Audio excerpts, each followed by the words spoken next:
Não se turbe o vosso coração, credes em Deus, credes também em mim. Na casa do meu Pai há muitas moradas. Se não fosse dessa forma, eu vos teria dito, pois vou preparar-vos lugar.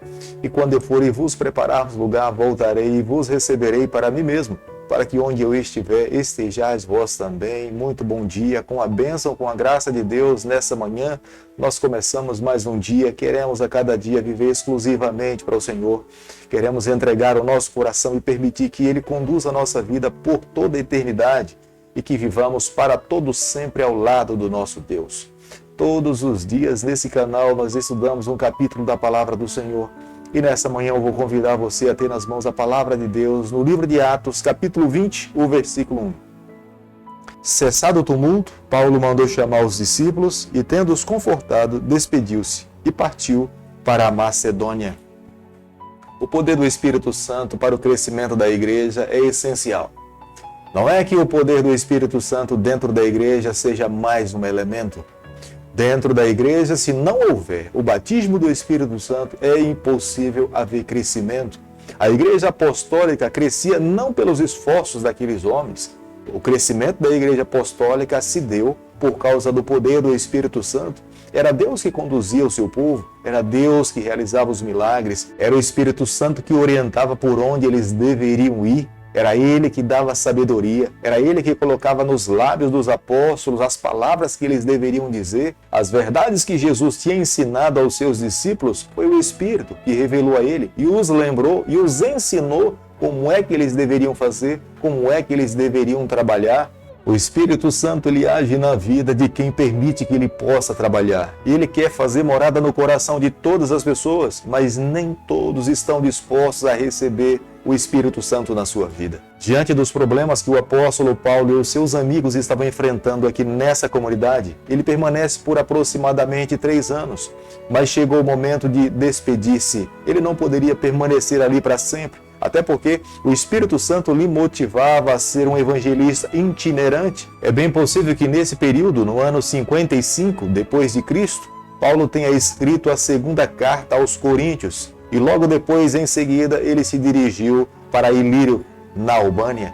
Como nós podemos observar no versículo 3 do capítulo que nós estamos estudando nessa manhã, esse período de 3 meses, possivelmente, Paulo tenha passado na cidade de Coríntio, porque no período do inverno, dificilmente os navios navegavam, evitando o risco de naufrágio. Os judeus, com ciúme do apóstolo Paulo, quando ele estava na cidade de Coríntio, eles montaram uma conspiração e envolveram a Gaio, com o objetivo de tentar tirar a vida do apóstolo Paulo.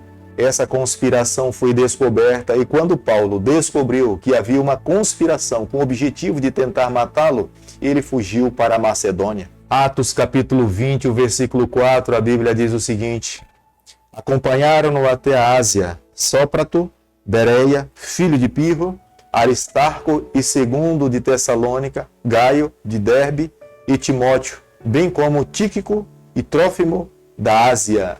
Aqui está a relação das pessoas que compunham a equipe evangelística do apóstolo Paulo. Eram homens que estavam aprendendo com ele, estavam sendo discipulados como evangelizar.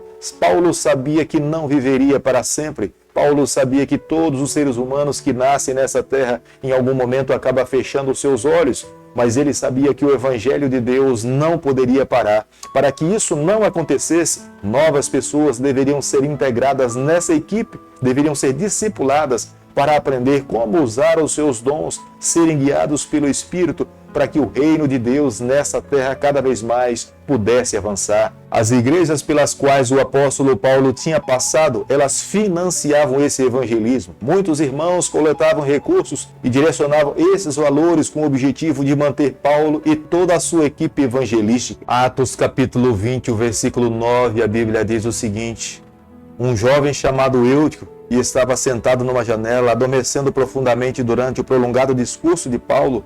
Vencido pelo sono, caiu do 3º andar abaixo e foi levantado morto. A Bíblia não entra em alguns detalhes que muitas vezes nos geram curiosidade. Como nós gostaríamos de saber o que esse jovem estava sentado na janela, sendo que dentro do templo havia um momento de adoração. Acredito que havia louvores. O próprio apóstolo Paulo foi o responsável em abrir a palavra de Deus para exortar os irmãos daquela comunidade.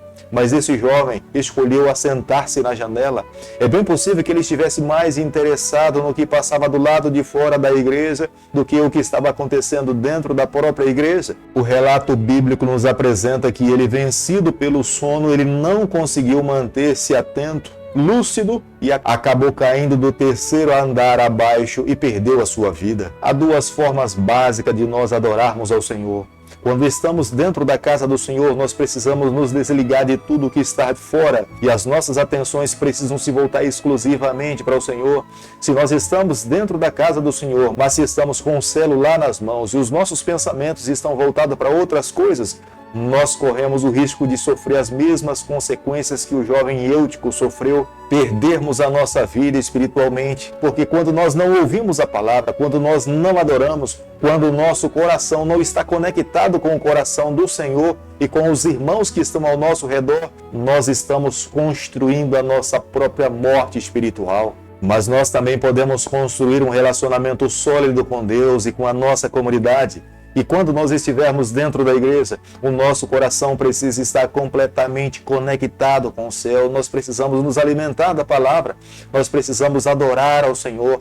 O nosso coração precisa ser refrigerado pelo que é apresentado dentro da comunidade, porque tudo que acontece ali, se nós clamamos pedindo a bênção de Deus e a permanência do Senhor no nosso meio, é com o objetivo de fortalecer, exortar e nutrir o corpo de Cristo nessa terra. Nas ações do apóstolo Paulo, nós podemos observar que ele era um homem de Deus. Embora a comunidade estivesse alvoroçada e inquieta pela morte de Eutico, Paulo deu seguimento no seu sermão. Paulo não permitiu que a morte de Eutico interrompesse a exortação da palavra do Senhor, mas no momento certo, ele se volta para o jovem, se debruça sobre ele, clama a Deus, e Deus mais uma vez traz à vida aquele jovem que tinha perdido a sua vida. Sempre é necessário dentro da comunidade estarmos vivos, porque quando nos depararmos com pessoas que não têm vida espiritual, nós precisamos sempre oferecer vida para essas pessoas. Deus nos chamou com essa responsabilidade. Se nós olharmos para a nossa comunidade, onde nós moramos, nós iremos nos deparar com tantas pessoas que já estão mortas em pé, estão caminhando na rua, mas estão completamente destruídas. Elas precisam de seres humanos que estejam vivos, elas precisam de pessoas que de fato amem a Deus, elas precisam de pessoas que amem a palavra do Senhor. E ao entrar em contato conosco, nós possamos ajudá-las a encontrar o caminho da salvação, da vida eterna, para que tenham esperança na sua caminhada. Atos capítulo 20, o versículo 25, a Bíblia diz o seguinte: Agora eu sei que todos vós, em cujo meio passei pregando o reino, não verei mais o meu rosto. Era uma dedução pessoal do apóstolo Paulo. Não acredito que fosse uma revelação divina da parte do Senhor, até porque não se demorou muito, mais uma vez, Paulo voltou a Éfeso e Paulo também voltou a Mileto. Se fosse uma revelação divina, Deus não teria permitido que Paulo voltasse a essas duas cidades, mas era uma dedução pessoal, prova clara que ele mais uma vez retornou ali e visitou aqueles irmãos. Mas nós precisamos entender que aqueles que estão envolvidos na missão poderão passar por dificuldades, poderão passar por lutas. Há quantas pessoas que aceitam a Jesus Cristo e acreditam que a partir do momento que se colocam nas mãos de Deus, estão livres de todos os males. Nada mais poderá tocar a sua vida, e é completamente o contrário. Aqueles que buscam fazer a vontade do Senhor irão se deparar com oposição. Aqueles que buscam viver uma vida santificada serão perseguidos pelas forças do mal. Mas Paulo tinha plena certeza que os anjos do Senhor se acampavam ao seu redor e lhe protegiam nos momentos difíceis das suas lutas. Paulo era testemunha do que tinha acontecido com Estevão. Acredito que a morte de Estevão impressionou profundamente o coração do apóstolo Paulo. Jamais pôde se esquecer Estevão falando que ele viu o céu aberto, viu o trono de Deus, Jesus assentado à sua direita, os anjos do Senhor assistindo ao trono celestial. Paulo compreendia que da mesma forma como Estevão morreu sendo um servo fiel, ele corria o risco também de ser perseguido e em algum momento também perder a sua vida. Mas ele, destemido, a cada dia cumpria a missão, pregava o evangelho e avançava o reino do Senhor nessa terra. Querido amigo, Deus hoje precisa de homens e de mulheres que também vivam dessa forma, que vivam de uma forma desprendida para o reino, que estejam dispostos a entregar tudo para avançar o reino do Senhor nessa terra, que os seus dons sejam usados pelo Senhor para alcançar o coração de outras pessoas, tendo a fé e a convicção que, se porventura forem perseguidos, Deus sempre irá se manifestar na nossa vida para nos amparar, nos proteger, nos conceder sabedoria, a palavra certa no momento certo, a resposta adequada para as pessoas que precisam ouvir da palavra de Deus através do Espírito. Deus garante que estará ao nosso lado até os confins da terra. Se vivermos para o Senhor, tenha certeza, a bênção de Deus irá se cumprir a cada dia na nossa vida. Querido Pai, nas Tuas mãos, nessa manhã, nós nos colocamos. Queremos viver exclusivamente para o Senhor. Toma o nosso coração, perdoa os nossos pecados, fortalece a nossa trajetória. É o nosso pedido e a nossa oração. E fazemos em nome de Jesus. Que o Senhor te abençoe e te guarde. Que Ele faça resplandecer o seu rosto sobre você, que Ele tenha misericórdia de você, que sobre você nessa manhã Ele levante seu rosto e conceda a sua paz em nome de Jesus. Amém.